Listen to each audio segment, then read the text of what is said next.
போட்டினா எனக்கு அல்வா சாப்பிட்ற மாரி. போய் போய் ஒரு பொண்ணுகிட்டயா போட்டி போடுறதுன்னு பார்க்குறேன் அப்படின்னு சொல்லி ராமராஜன் சொல்லுவாருங்க.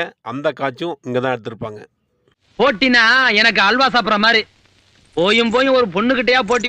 உடனே கனகாமரம் சொல்லுவாங்க, என்னமோ முட்டியே கேட்டுன்னு சொன்னியாமே, வா எப்படி கேட்டுன்னு சொல்லி தரேன்னு சொல்லுவாங்க பார்த்தீங்களா? அந்த காட்சி இங்க தான் எடுத்திருப்பாங்க.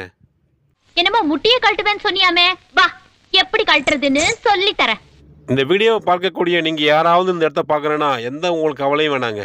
நீங்க நேரா பொதும்பு, அம்பலத்தாடி, பிள்ளையார் நத்தம், இல்ல குமாரம் இந்த 4 ஏரியாவுல ஏதாவது ஒரு ஊருக்கு போயிட்டீங்கன்னா போதும். அங்க ஒரு 40 வயசுக்கு மேல உள்ள ஒருத்தவன கேட்டா போதுங்க. இப்பெல்லாம் எல்லாத்தையும் காரை வச்சுட்டு ஷோ டான்னு காட்டுறவங்களுக்கு தான் காலம். நம்ம எங்கேயுமே ஏய், என்னடா கரெக்டா கஷ்டப்படுற வேலையே பண்ணிருக்கியா? கிடையாதுங்க. இந்த பாட்டு இங்க எடுத்தாங்க, இந்த காட்சி அங்க எடுத்தாங்க, அந்த இடம் இங்க எடுத்தாங்க, அது அங்க இருக்கு, இது அங்க இருக்குன்னு அந்த மதுரைக்காரங்களுக்கு உரிய பாஷையிலே அவங்க சொல்றாங்க. அதை மட்டும் நம்ம புரிஞ்சுக்கிட்டா போதும். ஒரு அன்பா, ஒரு அரவணைப்பா நம்ம வந்து இந்த வீடியோ எடுக்க நம்ம எந்த சிரமமும் படல. கிளியரா இந்த இடத்துக்கு போனோம், டக்கு டக்குன்னு இங்க இடத்த காமிச்சாங்க. ஈஸியா நம்ம எடுத்துக்கிட்டோம். அதனால அந்த மக்கள் அன்போட இந்த படத்த பத்தி கேட்டாலே அவங்க முகத்துல ஒரு மகிழ்ச்சி, ஒரு சொல்ல எல்லையற்ற மகிழ்ச்சி வருகிறது.